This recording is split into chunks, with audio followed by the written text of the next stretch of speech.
दोस्तों, क्या अमेरिका अब दुनिया का सबसे ताकतवर देश नहीं बल्कि एक डूबता हुआ जहाज बन चुका है? क्या अगले कुछ ही महीनों के अंदर एशिया के भीतर एक ऐसा जियोपॉलिटिकल भूचाल आने वाला है जो अमेरिका और पूरे यूरोप की नींद उड़ा देगा? दुनिया की नजरें भले ही मिडिल ईस्ट के संघर्ष या फिर यूरोप की सरहदों पर टिकी हुई हों, लेकिन असली शतरंज की बिसात तो हिमालय की बर्फीली चोटियों और चाइना के बंद दरवाजों के अंदर बिछाई जा चुकी है।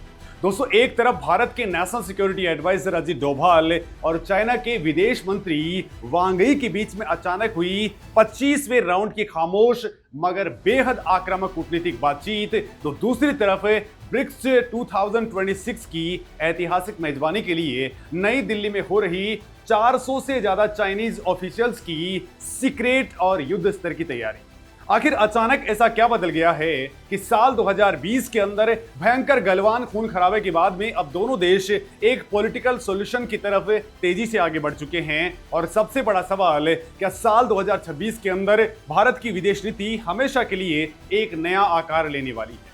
नमस्कार दोस्तों, मेरा नाम है मुकेश और आज हम इन्हीं सवालों के जवाब डिकोड करेंगे और इसके लिए हमें थोड़ा सा पीछे झांकना पड़ेगा।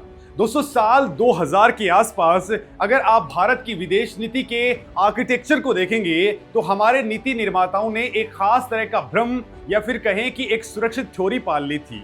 उस वक्त भारतीय विदेश नीति 3 मुख्य पिलर्स के ऊपर डिपेंडेंट थी। पहली बात थी, ये मान लिया गया था कि यूएस दुनिया की इकलौती सबसे बड़ी और अजेय सुपर पावर बन चुका है और ऐसे में उनका साथ भारत के लिए किसी संजीवनी बूटी से कम नहीं है। दूसरी बात, चाइना को एक साझा रणनीतिक दुश्मन मान करके भारत और अमेरिका बहुत करीब आ गए थे। इसी नैरेटिव ने दोनों देशों के बीच में दशकों से चले आ रहे अविश्वास को कम करने के अंदर एक बहुत बड़ी मदद की।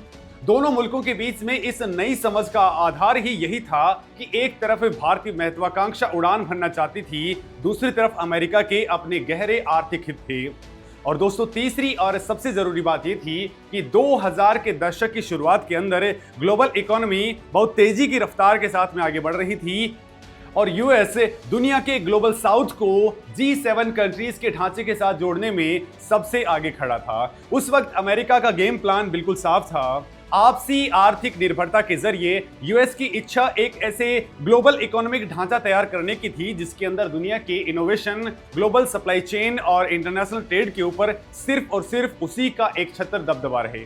उस समय वॉशिंगटन से लेकर के न्यू दिल्ली तक यही उम्मीद थी कि भारत एशिया के अंदर वेस्टर्न कंट्रीज का सबसे इंपॉर्टेंट और वफादार स्ट्रेटेजिक पार्टनर बनेगा। लेकिन दोस्तों, जियोपॉलिटिक्स के अंदर कभी भी कुछ परमानेंट नहीं होता है। आज जब हम 2026 के अंदर खड़े हैं तो हालिया बरसों के अंदर भारत अमेरिका साझेदारी की ये तीनों पुरानी धारणाएं अब पूरी तरह से कमजोर हो चुकी हैं। दुनिया का शक्ति संतुलन पलट चुका है। जो समीकरण 20 साल पहले सच लगते थे, आज के नए भारत और नई दुनिया के अंदर बिल्कुल आउटडेटेड हो चुके हैं।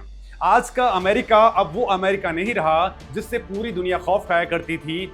दोस्तों, एक्सपर्ट्स मानते हैं कि यूएस ने न केवल अपना पुराना ग्लोबल रुतबा और अहमियत खोई है बल्कि जियोपॉलिटिकल घटनाओं को कंट्रोल करने और संभालने की उनकी कैपेसिटी भी बहुत ही कम हो चुकी है। अपनी गिरती हुई ताकत को थामने के लिए अमेरिका ने छटपटाहट के अंदर हर संभव हथकंडा अपनाया है। उसने चाइना के साथ में एक बहुत बड़ी और खतरनाक व्यापारिक टकराव वाली यानी कि ट्रेड वॉर वाली रणनीति छेड़ी है। रशिया को कमजोर करने की नीयत से नेटो का इस्तेमाल करके यूक्रेन को युद्ध की भयंकर आग के अंदर झोंक दिया और मिडिल ईस्ट के अंदर ईरान के खिलाफ लगातार प्रोक्सीज कार्रवाइयां की। लेकिन आप आज का रिजल्ट देख लीजिए। इन तमाम प्रयासों ने अमेरिका की ताकत बढ़ाने के बजाय उसकी रणनीतिक कमजोरी को पूरी दुनिया के सामने एक्सपोज कर दिया है।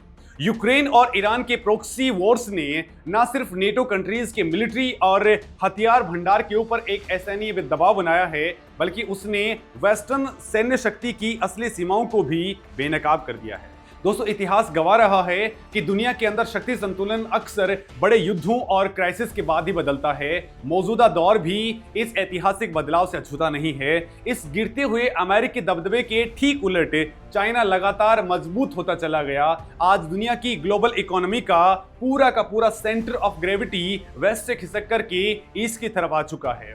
अब दोस्तों आप सोच रहे होंगे, क्या वाकई चाइना पर भरोसा किया जा सकता है? क्या ड्रैगन अपने पुराने धोखेबाज रवैये को छोड़ने को तैयार है? तो दोस्तों इस सवाल का जवाब जानने के लिए हमें बीजिंग के उस बंद कमरे के अंदर चलना पड़ेगा जहां हाल ही के अंदर एक बहुत बड़ा और ऐतिहासिक कूटनीतिक फैसला लिया गया है। भारत के कद्दावर national security advisor Ajit Doval और चाइना के विदेश मंत्री वांग यी के बीच में बीजिंग के अंदर एक बेहद हाई वोल्टेज बैठक हुई है। ये बैठक कोई सामान्य कूटनीतिक शिष्टाचार बैठक नहीं थी। ये दरअसल भारत चाइना सीमा विवाद के ऊपर बातचीत के लिए बनाए गए स्पेशल रिप्रेजेंटेटिव यानी कि एसआर मैकेनिज्म का 25वां राउंड था। दोस्तों भारत और चाइना के बीच में लगभग 3488 किलोमीटर लंबी एक बेहद जटिल और विवादित सीमा है जिसे लाइन ऑफ एक्चुअल कंट्रोल कहते हैं। चूंकि इस पूरी सीमा का आज तक कोई स्पष्ट डीमार्केशन या फिर सीमांकन नहीं हुआ है, लिहाजा आए दिन भारत और चाइना की सेनाओं के बीच में खूनी टकराव की नौबत आ जाती है। लेकिन बीजिंग की इस हालिया 25वीं बैठक के अंदर एक बड़ा ब्रेक थ्रू देखने को मिला है। सालों से चले आ रहे इस पेचीदा सीमा विवाद को लेकर के दोनों देश अब एक मजबूत पॉलिटिकल सॉल्यूशन यानी कि राजनीतिक समाधान खोजने के लिए पूरी तरह से सहमत हो गए हैं। दोस्तों दोनों पक्षों के विशेष प्रतिनिधियों ने अपनी बातचीत के अंदर इस बात के ऊपर जोर दिया है कि दोनों देशों के दीर्घकालिक हितों को ध्यान में रखते हुए इस विवाद का निपटारा अब जरूरी हो गया है। चाइना की तरफ से जो आधिकारिक बयान दिया गया है उसके अंदर स्पष्ट कहा गया है कि दोनों पक्षों ने डीमार्केशन वार्ता को बहुत तेजी से आगे बढ़ाने और बॉर्डर के ऊपर सीमा नियंत्रण को मजबूत करने पर बहुत गहन चर्चा की है। वहीं दूसरी तरफ भारत के विदेश मंत्रालय ने भी अपने बयान के अंदर इस सीमा से जुड़े मुद्दे के ऊपर बहुत साफ और बेबाक साथ ही विस्तृत बातचीत का जिक्र किया है। भारतीय पक्ष ने चाइना की आंखों के अंदर आंखें डालकर के स्पष्ट कर दिया है कि अगर दोनों देशों के रिश्तों के अंदर कोई भी वास्तविक तरक्की चाहिए तो सीमा के ऊपर पूर्ण शांति और स्थिरता ही उसकी पहली और आखिरी शर्त है। इस शांति वार्ता का आधार अचानक तैयार नहीं हुआ है। बीजिंग में इस क्रिटिकल बैठक के दौरान अजीत डोभाल और वांग यी ने पिछले 2 सालों की प्रोग्रेस को बहुत ही बारीकी से रिव्यू किया है। दोनों नेताओं ने अक्टूबर 2024 में रसिया के कजान में हुए समिट और उसके बाद में अगस्त 2025 में चाइना के तियानजिन में अपने शीर्ष नेताओं यानी कि प्रधानमंत्री मोदी और चाइनीज प्रेसिडेंट शी जिनपिंग के बीच में बनी सहमति को जमीन पर लागू करने के अंदर वास्तविक प्रगति पर ध्यान दिया है। चाइनीज बयान के अंदर सीमा विवाद को सुलझाने के लिए साल 2005 के उस ऐतिहासिक समझौते का भी विशेष रूप से जिक्र किया गया जिसे भारत चाइना सीमा विवाद को सुलझाने के लिए राजनीतिक पैरामीटर और मार्गदर्शक सिद्धांत माना गया है। पिछले साल अगस्त के अंदर हुई खास प्रतिनिधियों के स्तर की पिछली बातचीत में भी इसी 2005 के फ्रेमवर्क को एक मजबूत आधार के तौर पर इस्तेमाल किया गया था। आज चाइना खुद आगे बढ़कर के ये कह रहा है कि वो रणनीतिक और लंबे समय के नजरिए से द्विपक्षीय संबंधों को आगे बढ़ाने के लिए भारत के साथ में काम करने को तैयार है। बीजिंग के बयानों के अंदर अब बातचीत को मजबूत करने, आपसी समझ बढ़ाने, पुराने मतभेदों को दूर करने, बाधाओं को पार करने और एक अच्छे पड़ोसी, दोस्त और एक दूसरे के लिए फायदेमंद साझेदार बनने की बात हो रही है। चाइना शांतिपूर्ण सह अस्तित्व हासिल करने का दावा कर रहा है, लेकिन दोस्तों सवाल ये है कि क्या ड्रैगन के इन मीठे शब्दों के पीछे कोई गहरी स्ट्रेटेजिक मजबूरी छिपी है? तो दोस्तों ऐसा है, बिल्कुल छिपी हुई है। चाइना को अब ये अच्छे तरीके से समझ में आ गया है कि भारत अब 1962 वाला देश नहीं है। साल 2020 की गलवान घाटी की उस खूनी झड़प को याद कीजिए। वो एक पल था जब दोनों देशों के बीच में दशकों पुराना विवाद एक भयंकर तनातनी के अंदर बदल गया। गलवान की बर्फीली नदी में 2020 के अंदर 20 भारतीय वीर जवान शहीद हुए थे, लेकिन दोस्तों उन्होंने चाइना की पीपुल्स लिबरेशन आर्मी के गुरूर को ऐसा तोड़ा कि चाइना आज तक अपने मारे गए 40 सैनिकों का सही आंकड़ा दुनिया को बताने की हिम्मत तक नहीं जुटा पाया है। उस घटना ने दोनों परमाणु शक्ति संपन्न देशों को एक फुल स्केल वॉर के बिल्कुल मुहाने पर लाकर के खड़ा कर दिया था। इस घटना के बाद में लगातार 4 साल तक दुनिया के सबसे ऊंचे बैटलफील्ड पर एक बेहद तनावपूर्ण सैन्य गतिरोध बन गया था। दोस्तों भारत ने पीछे हटने से साफ इनकार कर दिया और अपनी सेनाओं की मिरर डिप्लॉयमेंट कर दी। आखिरकार भारत की इस सैन्य और कूटनीतिक शक्ति का ही नतीजा था कि अक्टूबर 2024 के अंदर जाकर के सेनाओं के पूरी तरह से पीछे हटने यानी कि डिसएंगेजमेंट का एक बड़ा और ऐतिहासिक समझौता हुआ। गलवान के इस क्राइसिस के बाद में दोनों देशों के द्विपक्षीय संबंधों का लगभग हर पहलू बुरी तरह से प्रभावित हुआ। राजनीतिक जुड़ाव बंद हो गए, व्यापारिक निवेश के ऊपर भारत ने तगड़े बैन लगा दिए, चाइनीज ऐप्स को रातों रात भारत से उखाड़ फेंका गया और लोगों के बीच संबंध पूरी तरह से फ्रीज हो गए। बीते कुछ वर्षों के अंदर भारत ने तनाव के बिंदुओं को सुलझाने, सैनिकों के बीच टकराव को कम करने और स्थिति को बिगड़ने से रोकने के लिए अपने सैन्य और राजनीतिक चैनल्स को बहुत ही सावधानी और आक्रामकता के साथ में उपयोग किया है। दोस्तों, सैनिकों की इस वापसी की प्रोसेस ने ही धीरे धीरे संबंधों के अंदर आज की सीमित स्थिरता के लिए एक नया ग्राउंड तैयार किया है। लेकिन दोस्तों, जियोपॉलिटिक्स के अंदर कभी भी दुश्मन पर आंख मूंद करके भरोसा नहीं किया जा सकता है। एक तरफ चाइना बीजिंग के अंदर शांति की बात कर रहा है, दूसरी तरफ एलएसी के एक अलग हिस्से के अंदर उसकी हरकतें अभी भी संदिग्ध हैं। हम बात कर रहे हैं अरुणाचल प्रदेश की। अजीत डोभाल का ये चाइना दौरा ऐसे समय में हुआ है जब अरुणाचल प्रदेश सीमा के ऊपर चाइना की मिलिट्री गतिविधियों को लेकर के नई दिल्ली की चिंताएं फिर से बढ़ गई हैं। हालिया हफ्तों के अंदर अरुणाचल प्रदेश के ऊपरी सुबनसिरी इलाके के अंदर चाइना की बढ़ती सैन्य और इंफ्रास्ट्रक्चर गतिविधियों से जुड़ी कई खुफिया रिपोर्ट सामने आई हैं।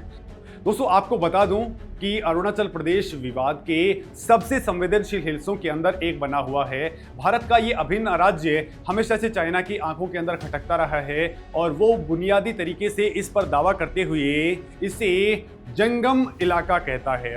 दोस्तों, इन घटनाओं ने भारत और चाइना के द्विपक्षीय संबंधों को बेहतर बनाने की तमाम कोशिशों के अंदर एक नई जटिलता पैदा कर दी है। सिक्किम और लद्दाख के साथ साथ अरुणाचल प्रदेश के इस मुद्दे के ऊपर भी भारत ने अपना रुख कड़ा कर लिया है। अब दोस्तों, यही वजह है कि भारतीय विदेश मंत्री एस जयशंकर दुनिया के हर मंच से लगातार ये बयान दे रहे हैं कि जब तक बॉर्डर के ऊपर हालात पूरी तरह से सामान्य नहीं हो जाते तब तक बिजनेस एज यूजुअल नहीं हो सकता है। उन्होंने साफ कहा कि साल 2020 की गर्मियों और 2024 की शरद ऋतु के बीच में हमने एक बहुत ही मुश्किल और खतरनाक दौर देखा है। दोनों देशों के बीच में किसी भी तरह के स्थिर संबंधों के लिए सीमावर्ती इलाकों के अंदर शांति और स्थिरता सबसे पहली और अनिवार्य शर्त है।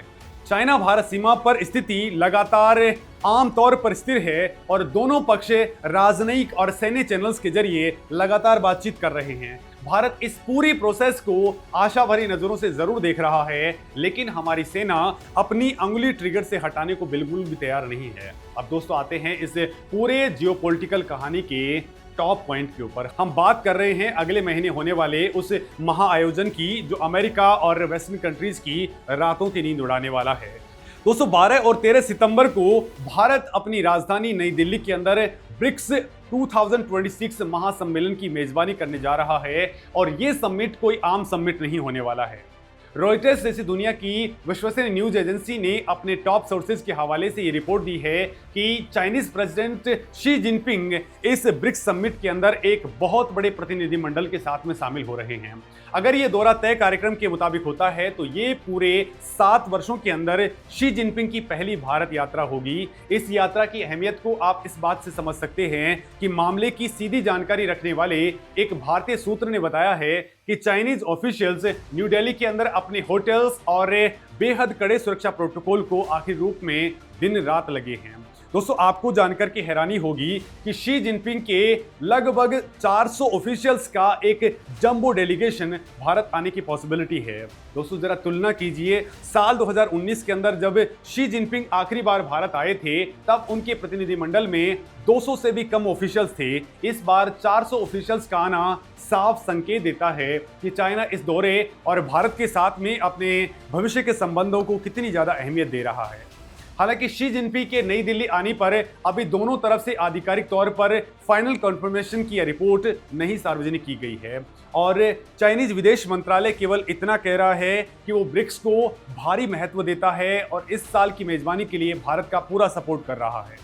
दोस्तों, जरा इस मंजर की कल्पना कीजिए, दुनिया एक तरफ डोनाल्ड ट्रंप की अमेरिकन चौधराहट, यूएस इलेक्शंस के हंगामे और दूसरी तरफ मिडिल ईस्ट में पनप रहे इस्लामिक गठजोड़ की अकड़ के अंदर फंसी हुई है और ठीक उसी वक्त न्यू दिल्ली के अंदर एक भव्य हॉल के अंदर भारत के प्रधानमंत्री मोदी, रसिया के कद्दावर राष्ट्रपति व्लादिमीर पुतिन, और चाइना के सुप्रीम लीडर शी जिनपिंग एक साथ एक ही मंच पर खड़े होंगे, ये कोई सामान्य तस्वीर नहीं होगी। ये दुनिया के शक्ति संतुलन का यूरेशिया और ग्लोबल साउथ की तरफ शिफ्ट होने का सबसे बड़ा और सबसे लाउड डिक्लेरेशन होगा। दोनों देशों के ऑफिशियल्स को पूरी उम्मीद है कि इस ऐतिहासिक समिट का इस्तेमाल आपसी सहयोग बढ़ाने के तरीकों के ऊपर विचार करने, बॉर्डर और क्षेत्रीय सुरक्षा के मुद्दे के ऊपर चले आ रहे दशकों पुराने मतभेदों को संभालने के लिए किया जाएगा।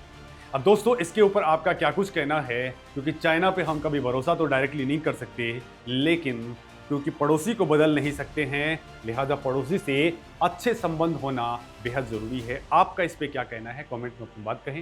नमस्कार।